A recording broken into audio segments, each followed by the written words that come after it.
a while there, he was talking about Love, and I was like, he's nobody's backup. Like, this kid is bona fide, legit football player from a receiver perspective. Faison and 0, 9, all of those guys, 2, 11. I think they all can play ball on the defensive side of the ball. Of course, I know Don Schuler. I always thought he was a good football player from high school, and getting a chance to see him now, and Moore, Snead. They just got a lot of really good football players. I think their defensive line plays really well together. Number 5 is one of the best players in college football, if you ask me, the things that he can do, and how electrifying he is from a defensive, off that D-line and coming after the quarterback. Thought he played really well, and I'm excited to actually play against him. Thankful for the opportunity to go and play against him. Our guys get to go out and compete. It's going to be pretty fun. A good atmosphere going there, being a chance to go up to South Bend and get a chance to play ball. I'm excited about it. Moving on for questions, we'll start over here with Dan. Coach, how are you? I'm doing good. How about yourself? Doing well. The bye week, obviously, coaches are going to use that to assess some things, give the guys a moment to breathe, to kind of think some things through.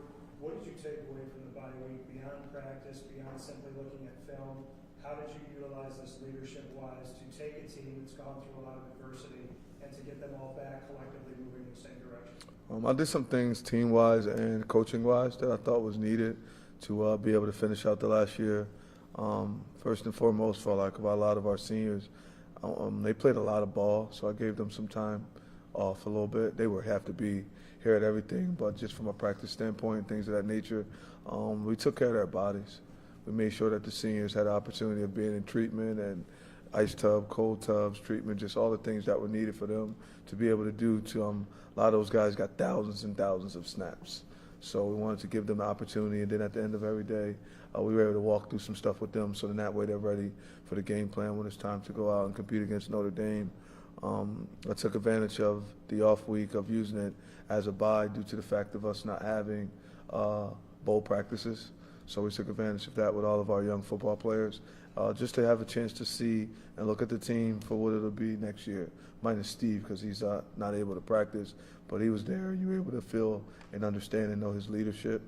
So I took advantage of that right there. And then from a coaching perspective, I did a little activity of something that I wanted to figure out just everybody's thoughts on just who we are and what we're about and where we are right now. And think of some ways that you can make changes and things, because everybody has an opinion, right?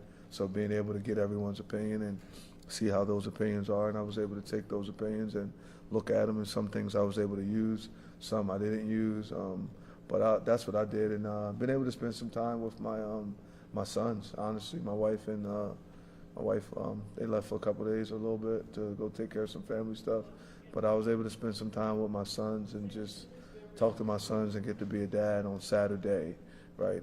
After we got done practice, I was able to go and just hang with my family.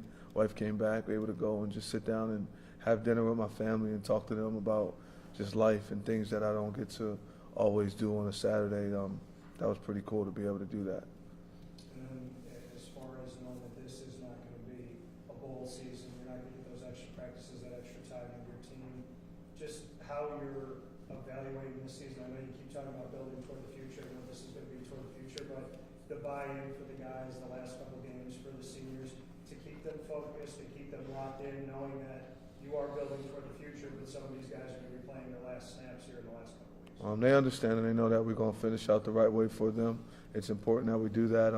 Most of the guys, a few that I got to bring in through the portal, but most of them I wasn't the one that actually got to recruit them, but I made sure that they understood and know that I had an opportunity of keeping them here, and we chose to do that, and we all chose to be here together.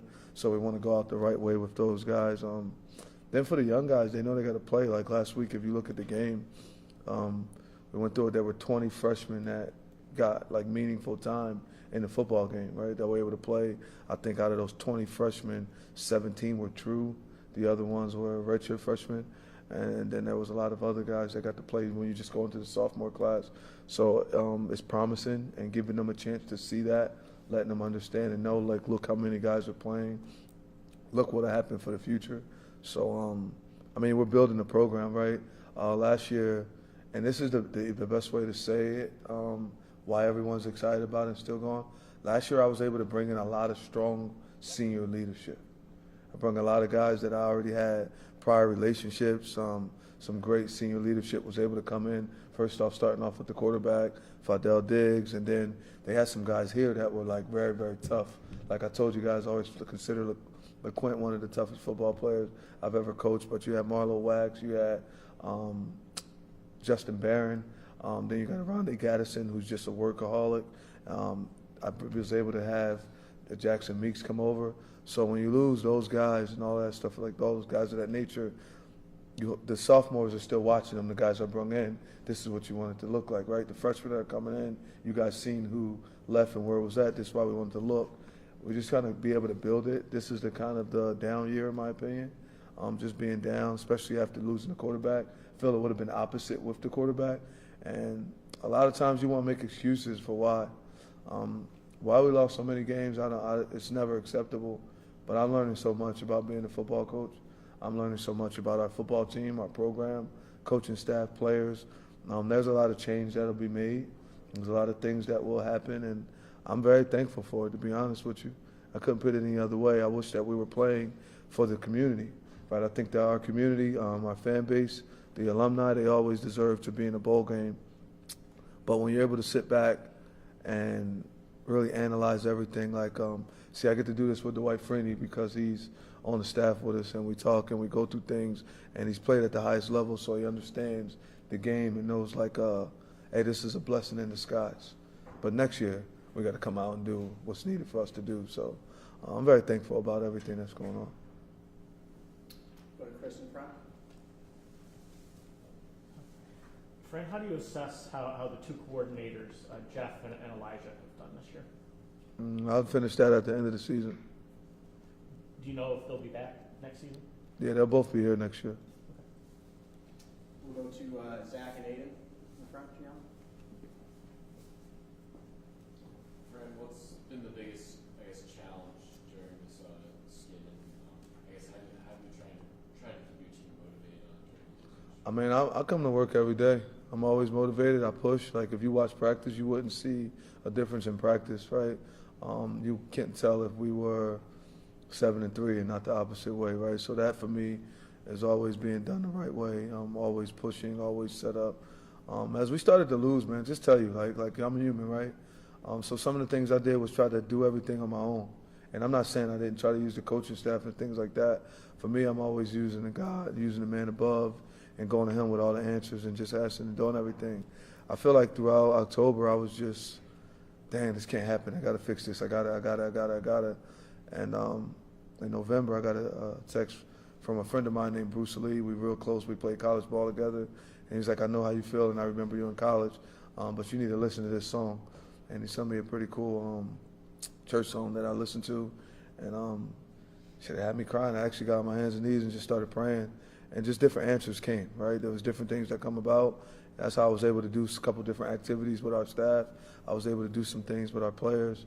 And just being able to move on, right? Like being at peace and understanding that I got to always try to use the man above to be able to help me, to be able to get through situations that may be tough, right? That's why it's always two set of footprints in that sand and not one, right? And then when it is one, I better make sure that I'm counting on him and not being myself. So for me, I'm very thankful for all the opportunities and everything that I got to go through.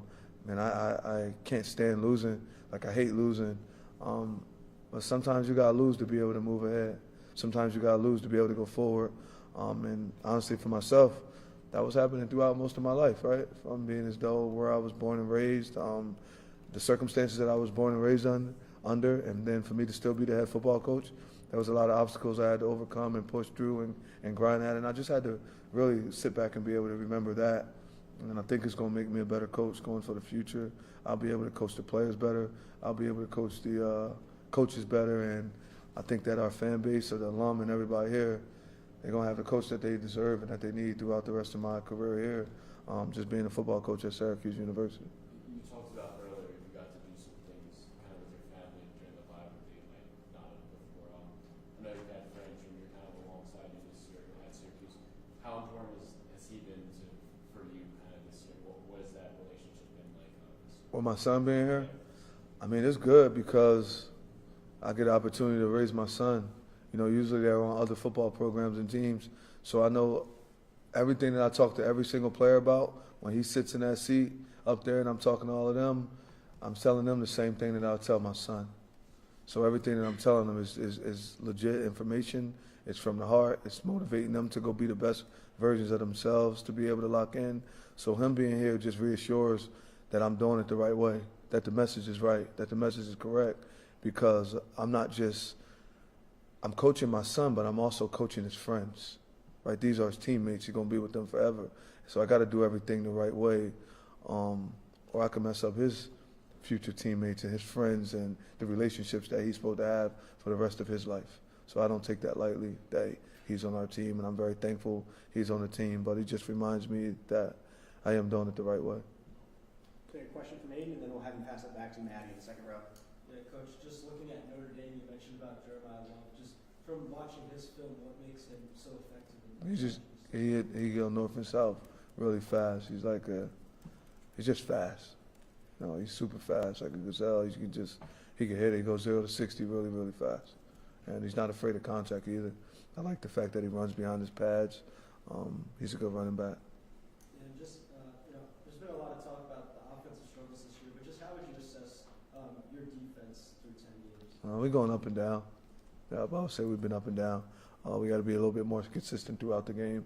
I think you can watch some games and you can see us doing really, really well. And then there's a few plays that you don't want, that you wish you can get back. So I would just say up and down.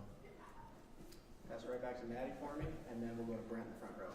Really looking at Richard's performance against Miami and Joe coming in and people who scored a touchdown, taking that into the bye week, have you determined that there's going to be a starter switch up, at Notre Dame, or is it still going to be an ongoing quarterback competition this week? Yeah. I mean, it's going to be like Joe's going to play this week. Like Joe's a guy to go in that quarterback, and I'm thinking Luke could probably get some time this week also. Joe and Luke, and then the last week we'll figure out the best way for us due to the fact of I want Luke to be able to redshirt. So like Luke may play this week or he may play next week. Not really sure, but it seems like Joe right now.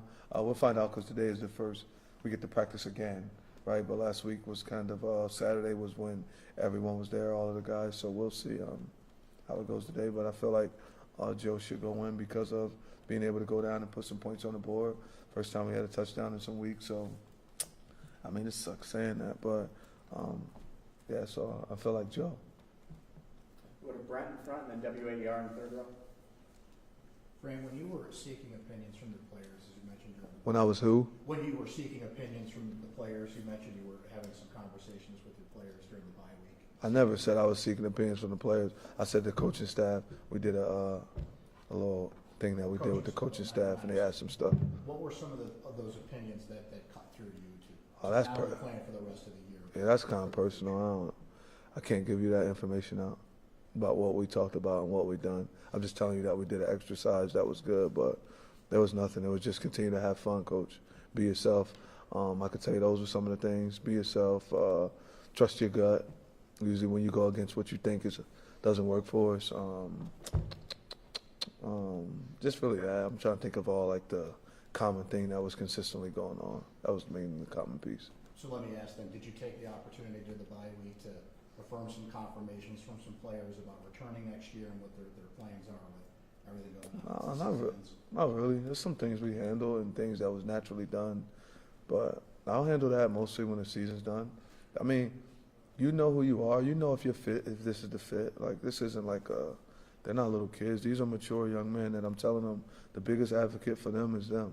I teach them that, and I make sure they understand that, so they know how to come and speak to me as men, and I know how to talk to them as a man. But right now, that isn't where we are. We talk about mental toughness to be where your feet are.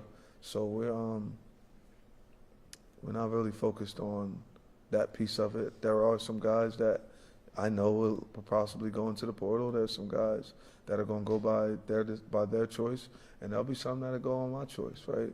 Just for the betterment of our program and then for them, so that way they can have the right mental and being able to go feel and be successful. Sometimes new starts help people, right? And there's some things that will happen that way. There'll be every team in the country will have some guys leave, players and coaches alike. So I'm just praying, and I'm just going to use the man above. I'm going to use the staff as much as I can to make sure that we get the team that we need at the end of that portal that we got the guys that we need to go out and compete to win the ACC conference and the national championship. Go to WAER and back, and we'll take two more. Coach, knowing that there won't be a bowl game after the season, how does that change the way that you operate these last few weeks of the year, knowing that you won't have that extra time with your team? Nah, we got operated the same way. I just get to focus a little bit more on the academic piece. I think that we got to pick it up academically right now.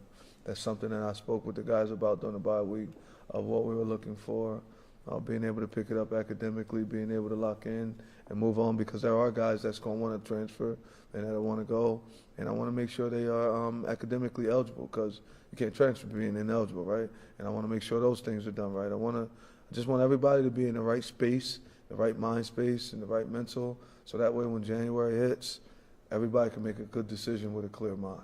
And you don't have to worry about, I got to stay, right? Or, dang, getting rid of this kid wouldn't be fair because he's not eligible.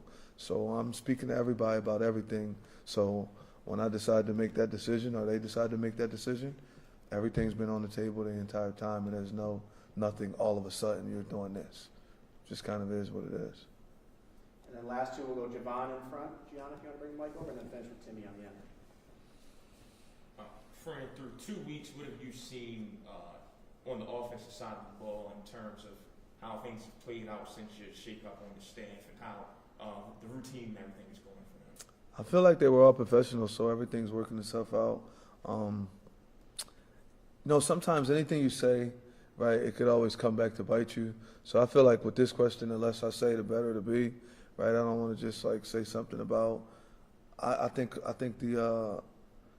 I just think they're doing a good job. I think the coaches are working well together. I think moving Coach Gaddis to the receiver room is helping out. I think that all the coaches and all the moves and everything they've done is helping us, and it's for the betterment of our program.